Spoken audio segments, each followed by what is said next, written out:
you can talk bad about the government, you can bring out the mistakes the government is doing, but don't carry falsehood. Yeah, if you believe they are doing so many things wrong, you have an entire reservoir of things to bring up, no? You don't need to fabricate stuff, right?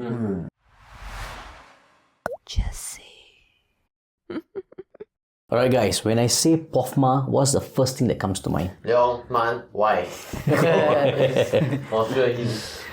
I remember there was this, I think Indian Muslim guy. He was just renting in his car. Oh my god, God, that's that super TikTok guy. annoying. Yeah, very Yes. annoying. Yeah, he was just influencing, bad influence to like Like people. those about it. kopitiam uncles, no? Yeah. Yeah, he's a MOE teacher some more. Like, how can you shit on like serious ah? the Some government? like PE teacher or something. You got see his fingernail super big one, like very odd one. Okay, but what you It's a strange fetish, okay? No, like I kid all the like wow, how to shit on him, like his But fingernail you really can't too because big. of the fingernails. Okay, you all forget to mention right the King of POFMA, the online citizen. They kena POFMA many times already. They kena POFMA so many times that they got declared as an online location. What's an online? Yeah. Okay, so this is how POFMA works. They have a couple of different directions. The two main ones are the Part 3 directions and Part 4 directions. Okay, so Part 3 directions usually is like to people and entities and stuff. Part 4 directions is like telecommunication companies or like your internet service providers or those kind. They will put a stoppage. So Part 3 one are the more common ones. So for these guys, Leong Man Wai, the Indian Muslim guy, the online citizen, right? They all got Part 3 directions. If let's say you get 3 directions for 3 false statements of facts, a minister can come and declare you as an online location. So what it basically means is your website is shit. You must carry a notice that we are a declared online location and you cannot monetize. Which is exactly what happened to the online citizen. So if you guys follow them, right, you realize this. The moment they cannot declare as an online location, they started a new website. They started a new website called Gutzy.asia. Never follow, never hear about it. Guess what happened to Gutzy.asia? Kena DOL again. Yeah, so the founder or maybe the editor of the Online Citizen and Gutzy.asia, he wrote a post on Facebook. I'm going to show you guys this post. Okay, his name is Terry Su.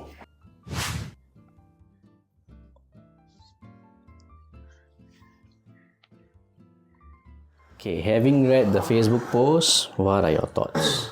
Okay, I want to talk about the donation he asked for. Okay, because I understand that he is an independent journalist.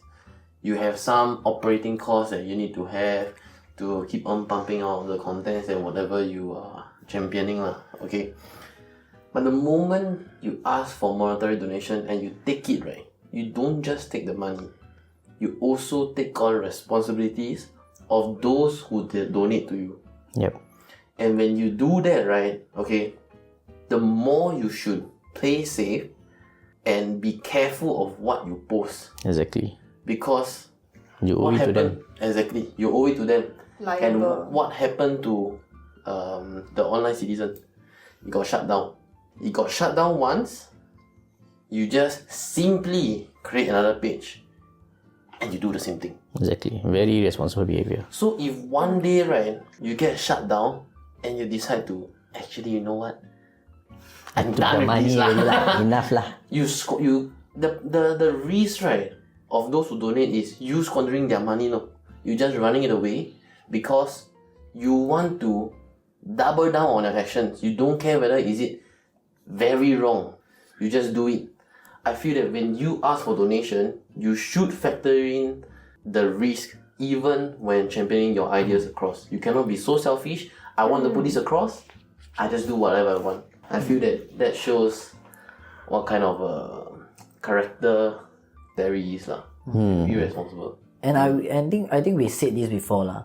You can talk bad about the government, you can bring out the mistakes the government is doing, but don't carry falsehood. Yeah. And that's what POFMA is. If you believe they are doing so many things wrong, you have an entire reservoir of things to bring up, no? You don't need to fabricate stuff, right? That's right. I took note that he mentioned the Economist and the Financial Times. Based on what he's saying, right, he's putting himself as the same as them. like they are like on par, They're trying to associate a bit. Yeah, correct. The thing is that, I mean, based on what he said, right, it's like, oh, they are also talking, in a sense, bad of Singapore. We are also giving some comments. Then why am I issued POFMA? You know, You guys are different, no? that's why. Yeah, so don't try to steal the credibility. Yeah. One thing I picked up right from what he said right is the real intention of POFMA and what is initially set out to do right is different. You can read lah. So like what he's trying to say right is whatever the opposition is trying to say, or like what the opposition supporters trying to say. Firstly, the government is lying to you. Secondly, right, the government right is using the law right to silence you.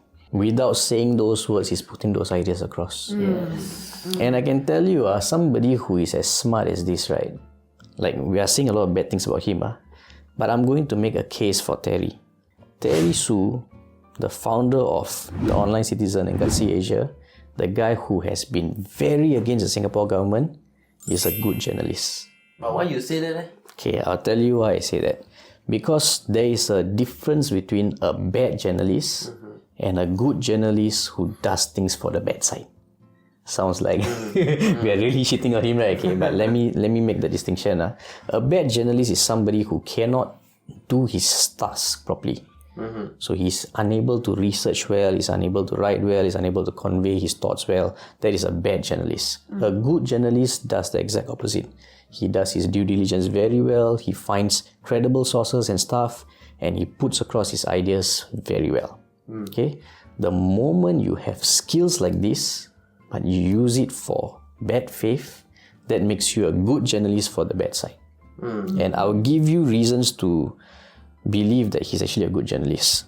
He pointed out that the Straits Times miscounted the number of POFMA directions that were issued to the Gutzy.asia within a 6-month period.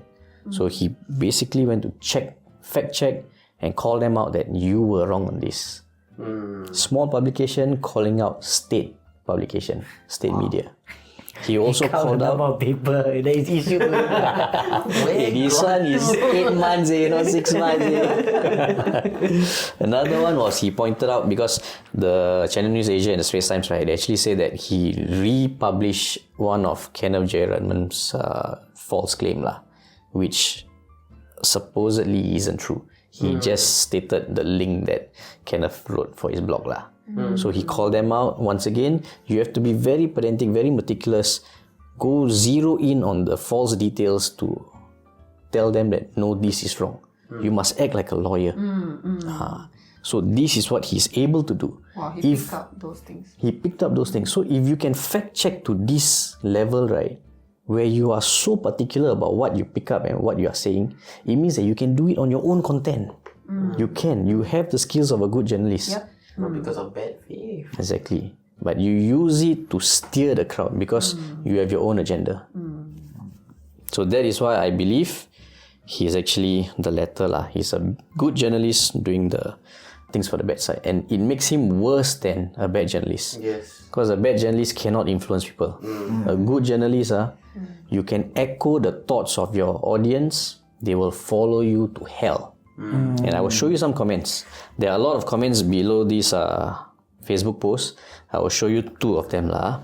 First one is this. Francis Lam, the intention of POFMA is clear. It provides a convenient way of silencing critics of the PAP government. No? So exactly what you mentioned earlier. Very subtle way of putting this idea across. You guys have been right your entire life. They are trying to silence us. The only ones who get POFMA are the ones who speak out against them. So you tell me, POFMA is for their benefit or for everyone's benefit? So one comment like this. Second one, consider POFMA as an award for truth in journalism. And I tell you, these people are starting to embrace, I get POFMA. That means you are saying the truth, which is a very ridiculous thing. Because I ask you, if today you go to the hawker center, right, you see the cleanliness rating, C, and you tell people C, that means very hygienic, this one. It means the exact opposite. These are the people, no? Exactly.